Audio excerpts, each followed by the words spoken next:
Have you ever met someone who seems trapped in their own ignorance, unaware, unteachable, and unwilling to grow? Perhaps at times we've all been that person.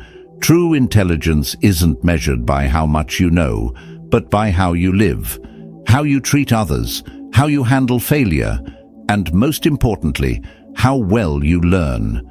But here's the hard truth. There are 6 clear signs that reveal when someone is not just making mistakes, but actively resisting wisdom. These signs aren't about book smarts or IQ scores. They're about mindset, character, and the way we navigate life. And before you think this is just a list to judge others, pause for a moment. This is about reflection, growth, a chance to recognize these patterns in ourselves and break free from them. Because the Stoics teach us that wisdom begins with awareness, and awareness requires honesty. So, as we explore these 6 signs together, see them not as labels, but as lessons. A mirror to hold up to yourself. A guide to becoming wiser, step by step. Ready to begin? Let's walk this path together. The first sign, a closed mind. A closed mind is a self-imposed prison, each brick laid with fear, pride, and stubbornness. It's the silent killer of growth, the invisible chain that keeps a person stagnant while the world moves forward. Those who suffer from it don't just reject new ideas, they reject the possibility of becoming wiser. They cling to the familiar, mistaking rigidity for strength, when in reality, it is the very thing that weakens them. Take Mark, for example, a department manager at a company I once worked for. Mark believed with unwavering certainty that the old ways were best. No matter how many warning signs appeared, no matter how many inefficiencies his team struggled with, he refused to adapt. One day, a younger employee suggested implementing modern project management software to streamline their workflow. The data was clear. Other teams using it were thriving. Yet Mark dismissed the idea outright. "We've done it this way for 10 years, and it's worked fine." But had it really worked fine? While other departments embraced change and surged ahead, Mark's team lagged behind. Productivity dropped, morale declined, and instead of looking inward, Mark blamed external factors, his staff, the market, even bad luck. Never once did he consider that his own refusal to evolve was the root of the problem. This is the danger of a closed mind.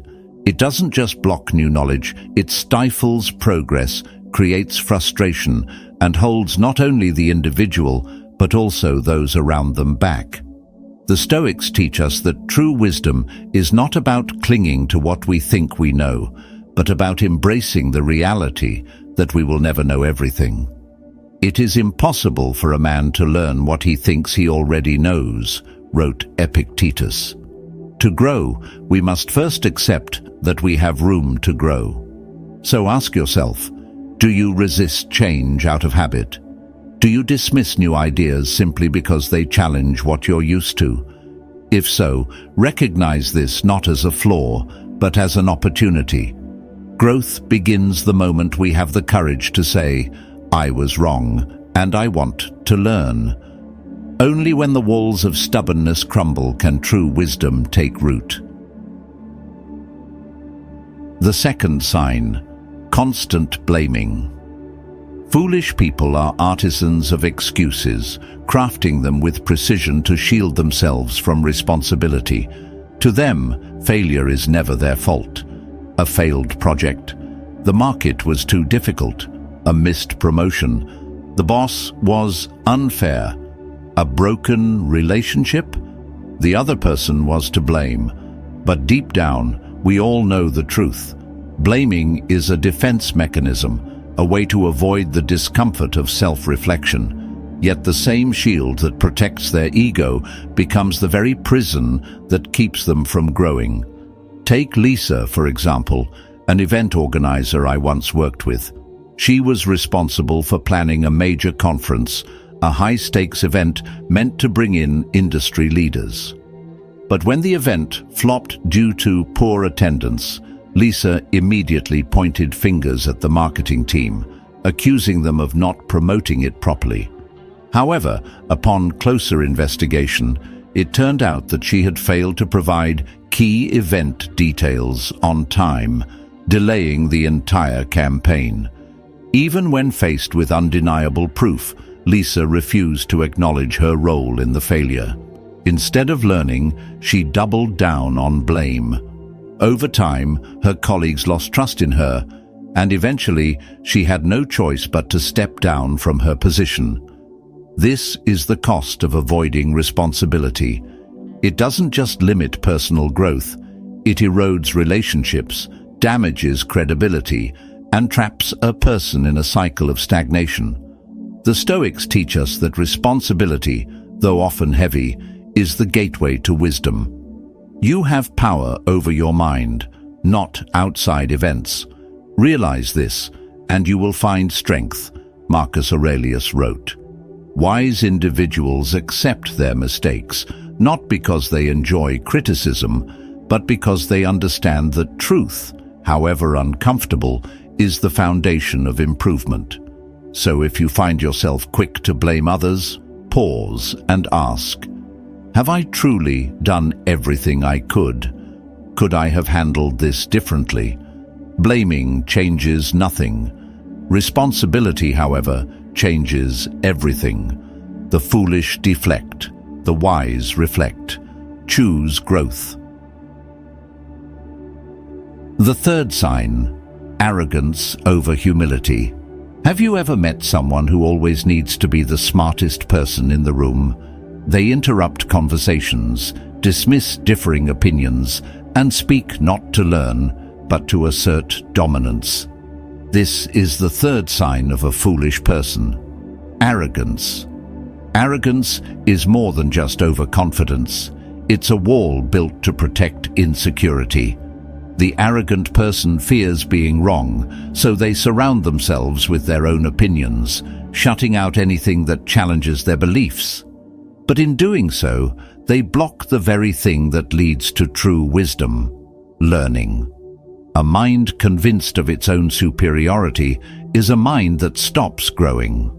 Truly wise individuals understand that knowledge is infinite.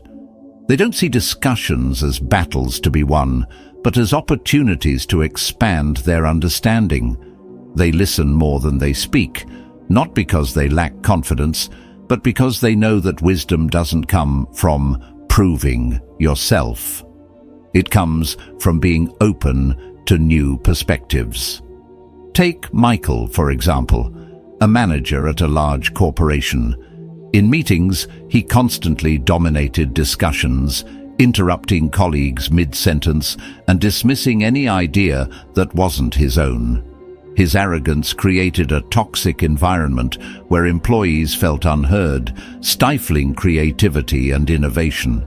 When a major project ultimately failed, Michael immediately pointed fingers, blaming his team for not understanding his brilliant vision. But the truth was undeniable. His refusal to listen had doomed the project from the start. When his boss confronted him and asked him to reflect on what went wrong, Michael struggled to come up with an answer. His arrogance had blinded him to the reality that the failure wasn't just external, it was within him. His unwillingness to embrace humility had cost him not only a successful project, but also the trust and respect of his colleagues. Humility, however, is not about thinking less of yourself. It's about thinking of yourself less. It's the quiet strength of those who prioritize understanding over validation. The Stoics teach us that arrogance is the enemy of wisdom. Marcus Aurelius, one of the most powerful men in history, constantly reminded himself to stay humble, writing, "It is impossible to learn what you think you already know." True intelligence isn't about always being right. It's about the willingness to be wrong and grow from it. So ask yourself, do I listen to understand or just to respond? Do I seek wisdom or merely recognition? Arrogance may make you feel powerful in the moment, but it isolates you in the long run. The wise choose humility, not because it's easy, but because it's the only path to real growth. The world doesn't need more people who seek to impress. It needs more people who seek to understand. Let go of the need to be right all the time. Choose to be better instead. Because in the end, the truly wise aren't those who claim to know everything, but those who never stop learning. The fourth sign, lack of empathy. A lack of empathy is one of the clearest signs of ignorance. It reveals an inability or unwillingness to step outside oneself and see the world through another's eyes. Without empathy, people live in emotional isolation, disconnected from meaningful relationships, unaware of the harm they cause. They judge harshly, dismiss the struggles of others, and move through life with a hardened heart, never realizing that in doing so, they diminish not only those around them, but also themselves. Empathy isn't just about kindness, it's about understanding. It is the ability to grasp the unseen burdens others carry, the silent battles they fight. Without it, we become blind, not just to the emotions of others, but to the lessons that human connection can teach us. Take Paul, for example, a colleague I once worked with. Paul was known for his relentless complaints about project delays. If a deadline was missed, he was the first to point fingers, never stopping to consider the reasons behind the setback. One day, a co-worker named Susan failed to submit her report on time. Instead of asking why, Paul publicly criticized her in front of the entire team, calling her irresponsible and unprofessional. What he didn't know, or care to know, was that Susan's son had been hospitalized the night before, and she had spent the entire night by his side. Paul's lack of empathy didn't just damage Susan's morale, it left a lasting mark on the workplace. His colleagues began avoiding him, unwilling to confide in someone who showed no understanding. But life, as always, has a way of teaching harsh lessons. A year later, Paul found himself in a similar situation. His mother fell seriously ill, and he was forced to juggle work and caregiving. Suddenly, deadlines weren't just numbers on a calendar. They became impossible burdens. It was only then that he realized how cruel his past behavior had been. The very empathy he had denied others was now the very thing he desperately needed. This is the danger of lacking empathy. It not only isolates you from others, but it also blinds you to your own future struggles. The Stoics teach us that wisdom is not found in cold detachment, but in deep human connection. Marcus Aurelius wrote, "Help others. Do not expect gratitude, but know that your actions shape the world." Empathy is not weakness, it is strength. It is the ability to stand in the storms of life, not just for yourself, but for others as well. So ask yourself, do you listen to understand or only to respond? Do you judge before knowing the full story? If so, pause, reflect, choose to be better. The next time someone seems to be struggling, instead of assuming the worst, ask yourself, what if this were me? Because one day, it might be. Empathy is the bridge between knowledge and wisdom, between existence and true humanity. The wise do not walk alone. They walk with others, understanding that every soul they meet has a battle unseen. Choose to be among them. The fifth sign, the fear of change. The comfort zone is warm, familiar, and reassuring, but it is also a cage. Those who fear change convince themselves that staying put is the safest option, clinging to old habits long after they've lost their usefulness. They mistake routine for stability, not realizing that in a constantly shifting world, Refusing to adapt is the surest path to stagnation. Life is a river. It flows, bends, and transforms, whether we like it or not. The wise learn to move with the current, adjusting their course when needed. The foolish, however, try to hold water in their hands, desperately clinging to what was, only to watch it slip away. They resist change, believing they can stop the inevitable, but no one can outrun time. The world will move forward with or without them. Take Michael, for example, a man who spent his entire life in the same small neighborhood. He knew every street, every shop, every face. To him, this familiarity was not just comfort, but identity. So when his children, now grown, encouraged him to move to a new city for better opportunities, he refused. "I know everyone here. Why should I start over somewhere else?" he insisted. But change does not ask for permission. Over time, Michael's neighborhood began to shift. Old friends moved away, beloved stores shut down, and the streets he once cherished no longer felt the same. The world around him was evolving, even as he resisted. Eventually, he made the difficult decision to move closer to his children. To his surprise, the new environment didn't bring discomfort. It brought opportunities he had never imagined. He made new friends, discovered new places, and found a renewed sense of purpose. The very thing he had feared was what ultimately set him free. This is the great irony of fearing change. It doesn't keep us safe. It keeps us small. It prevents us from stepping into new possibilities, from growing into who we are meant to be. The Stoics understood this well. "Nothing endures but change," wrote Heraclitus, a philosopher often referenced by the Stoics. The wise do not resist the inevitable, they embrace it. So ask yourself, what have you been avoiding? What parts of your life have grown stagnant because you're afraid to take the next step? Instead of asking, "What if I fail?" try asking, "What if I thrive?" Instead of assuming change will bring discomfort, consider that it might bring something even greater: growth, opportunity, and a life richer than you ever imagined. Fear of change is not just fear of the unknown. It is fear of becoming who you were meant to be. The foolish resist it.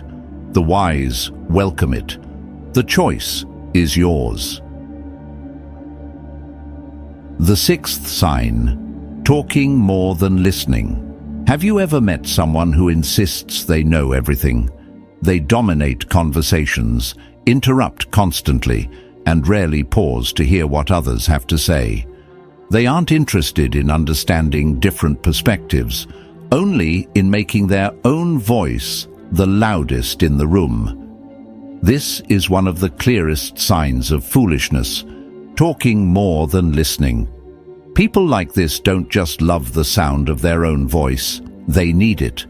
They equate speaking with authority, mistaking noise for wisdom. But in doing so, they alienate those around them, creating distance in relationships and closing themselves off from valuable insights. A person who refuses to listen is like a closed book, full of words, yet unreadable. Take John, for example, a father I once knew. Every evening at dinner he would monopolize the conversation. His kids would try to share their experiences from school, but John would cut them off to recount his own stories. When his wife suggested ways to improve the family's financial situation, John dismissed her outright, insisting his way was the only way. The tragic part: John never realized how much his behavior was hurting his family. His refusal to listen made his wife feel unheard, his children feel unimportant, and over time, the dinner table became silent. Not because there was nothing to say, but because no one felt it was worth trying anymore. Listening isn't passive, it's an active skill that requires humility, patience, and a genuine desire to understand others. The Stoics believed that wisdom is not found in endless talking, but in thoughtful silence. "We have 2 ears and 1 mouth, so that we can listen twice as much as we speak," said Epictetus. "A wise person listens, not to respond, but to comprehend." There's a reason why the greatest thinkers in history, from Socrates to Marcus Aurelius, emphasized the power of listening. When you truly listen, you gain insights you would have otherwise missed. You strengthen relationships, earn respect, and open yourself to new knowledge. But when you talk only to hear yourself, you shut yourself off from the very thing that leads to growth. Conversely, talking without listening is like planting seeds in barren soil. Nothing will ever grow. No meaningful connection, no real learning, no genuine respect. The loudest person in the room is rarely the wisest. They are often just the most insecure. If you recognize yourself in John's story, now is the time to change. The next time your child shares something about their day, or your spouse offers their thoughts, pause. Truly listen. Don't just wait for your turn to speak. Seek to understand. By doing so, you won't just improve your relationships. You'll cultivate an environment of trust, love, and respect. You'll become someone others want to confide in, someone whose presence brings wisdom instead of noise. The foolish talk to hear themselves. The wise listen to learn. Which one will you choose to be? So, we've explored the 6 signs of a foolish person. But before you start wondering, am I stupid? Pause for a moment. The truth is, at some point, we've all exhibited one or more of these traits. Maybe we've let arrogance cloud our judgment, clung too tightly to our comfort zones, or spoken when we should have listened. But here's the difference between the foolish and the wise. The wise recognize their flaws and choose to grow. Stoic philosophy teaches us that wisdom isn't about never making mistakes. It's about learning from them. Each of these so-called stupid traits is actually a hidden opportunity, a lesson disguised as a flaw.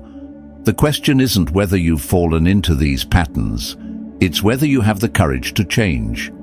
So take this as an invitation. Step out of your comfort zone. Listen more, blame less, embrace change. This path isn't for the perfect. It's for those bold enough to say, "I can do better." Because stupidity isn't permanent, but wisdom is a lifelong journey. And on that journey, you're not alone. If this video gave you something to think about, let's keep the conversation going. Share your thoughts in the comments, and if you're ready to keep growing, don't forget to like and subscribe. We have plenty more to explore together. Until next time, stay curious, stay open, and keep striving for wisdom.